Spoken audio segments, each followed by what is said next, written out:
We've got insane World Cup qualifying drama across Europe, Africa, plus the Americas. Barcelona's stadium blunder is an actual embarrassment, and Ronaldinho's son is heading to Hull City. This is DMAC Daily. It's a miracle, guys. England achieved the impossible. They actually played an entertaining game of football. A 5-star performance against a legit opponent in Serbia too. In what was the biggest test of Thomas Tuchel's England career thus far, he orchestrated a masterclass. No Bellingham, no SAGA, no Palmer, no worries. Every player was outstanding today. Props to Jed Spence, who made his England debut, the first Muslim Englishman to do so. But the player everyone's talking about right now is Elliot Anderson. This guy is a baller. Back-to-back Man of the Match awards in his first 2 caps. Him and Declan Rice together in central midfield looks like an unbelievable partnership. England's depth in that department now is no joke, and defensively, you gotta respect it. 5 qualifiers, 0 goals conceded. Meanwhile, Ronaldo was back on the score sheet as Portugal prevailed in Hungary. It's now 943 goals for the 40-year-old veteran. Beyond that, CR7 also equaled the record for most goals in qualifiers with 39 in total, drawing level with Carlos Ruiz of Guatemala. I don't care what any CR7 hater says. I want to see this man lead the line for Portugal in next year's World Cup at 41. It would be absolute scenes. In other notable European qualifiers, the robot stat padded against Moldova with 7 goal contributions as Norway hit double digits. France scraped by Iceland at home. Armenia deservedly beat Ireland, and Austria secured a vital victory over Bosnia and Herzegovina on the road. But as mentioned in the preview, we had World Cup qualifying action from 4 separate continents in the last 24 hours. In Africa, Egypt missed the opportunity to qualify, having been held to a draw away at Burkina Faso, but they're still in prime position to do so next match day. In Group B, Senegal came from 2 goals down to defeat the Democratic Republic of Congo in their own backyard and reclaimed first place with 2 games to go. South Africa shared the spoils with Nigeria in Group C. Bafana are so close to reaching the World Cup for the first time since 2010, and with Benin smashing Lesotho, this group will go down to the wire. As will Group D. Cape Verde earned a massive 3 points over second place Cameroon. They are oh so close to a first ever World Cup appearance, and in Group F, the Ivory Coast held on for a scoreless draw in Gabon to remain in first place. In South America, there were some incredible narratives at play in the final match day. As the top 6 were already confirmed, all eyes were on Bolivia and Venezuela, who were gunning for 7th place and a playoff berth. Venezuela hosted Colombia, whilst Bolivia took on Brazil. Venezuela came into this match day with a 1-point advantage, and with the score at 2-1 in their favor after 40 minutes against Colombia, they were in cruise control until Luis Suarez of Colombia popped off with 4 goals as Venezuela crumbled 6-3, and wouldn't you know it, Bolivia, who needed all 3 points to survive, then achieved a spectacular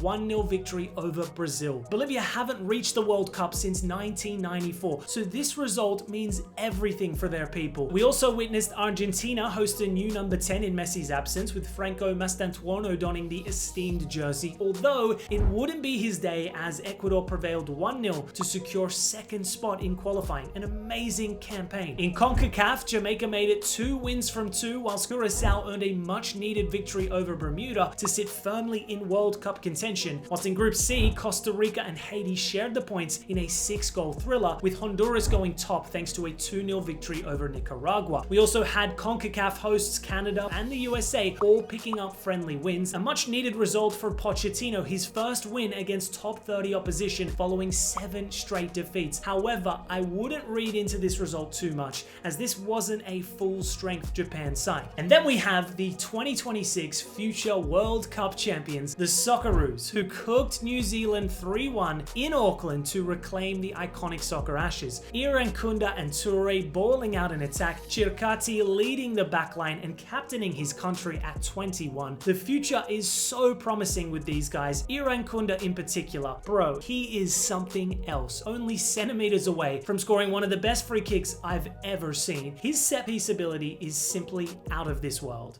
Moving to La Liga news, and you thought Yamal losing his passport in Turkey was bad? Well, it's about to get a lot worse for Barca fans as their club is literally homeless 4 games into the season. For those who may not be aware, Barca have been absent from their historical home, the Camp Nou, since June 2023 due to a 1.5 billion euro stadium refurbishment that would see its capacity increase to 105,000 with a new solar panel equipped roof alongside various technological, seating and hospitality upgrades. So for the past 2 seasons, they have played their home games at another venue in Barcelona, the Luis Companys Olympic Stadium. This venue hosts just shy of 56,000 spectators, but the 25-26 season was supposed to be the Camp Nou's homecoming. In fact, a little over a week ago, it was reported that following their opening 3 away match days to open the season, Barca would receive their required permit to host their next game at the Camp Nou, albeit at a reduced 27,000 capacity. This would mark one of 3 separate reduced capacity phases before the full 105,000 is opened up by June 2026. Now that is still the long-term plan, but the latest setback is that their next home game v Valencia this weekend won't go ahead at the Camp Nou as they haven't received the required permit from Barcelona's council. It won't even go ahead at the Luis Companys Stadium either, as a Post Malone concert is being hosted 2 days prior. So with seemingly no other options available, they will have to host this match at their training ground, the Johan Cruyff Stadium. This venue is so small, it doesn't even meet La Liga's minimum stadium capacity requirement. Luckily, they have been able to authorize this venue, but this is still an embarrassment for the club. The original timeline to reopen the Camp Nou was November 2024, but now, in September 2025, there's still no confirmation of their return. What's even more concerning is that they aren't planning on returning to the Luis Companys Stadium either. So if they don't receive a permit soon, one of world football's biggest clubs will be forced to play in a 6,000-seated training ground. That is beyond farcical. Meanwhile, in the Premier League, and it's official, Ange Postecoglou will become Nottingham Forest's next manager, replacing the sacked Nuno Espirito Santo. Mr. Marinakis was full of excitement upon the appointment, claiming, "We are bringing a coach to the club who has a proven and consistent record of winning trophies." Straight facts right there. But look, it's gonna be interesting to see how Ange operates with this team. This squad is used to a diametrically opposed playing style to that of Ange ball, that high line, open and expensive brand of football. So I have no idea how this adaptation period will look. Maybe Ange will defer to that pragmatism that saw his Spurs become European champions, but having followed the Aussie throughout his long and highly successful career across multiple clubs and at the international stage, I doubt he'll opt for a conservative approach long term. It's just not the way he sees football, and despite the domestic failures of his second season at Spurs, I think Forest fans would be a tad naive to not back the big man. He's a proven winner after all. It's fitting that his first outing as Forest manager sees a return to North London via the Emirates. And finally, Ronaldinho's son João Mendes is set for another fascinating move, joining championship club Hull City. The former Cruzeiro and Barcelona youth player made headlines back in 2024 when he made the unexpected switch to Lancashire, joining Burnley. The left-footed winger went on to make 5 appearances in the Youth Premier League Cup last season with 1 goal and 2 assists to his name, but he was still released at the season's end.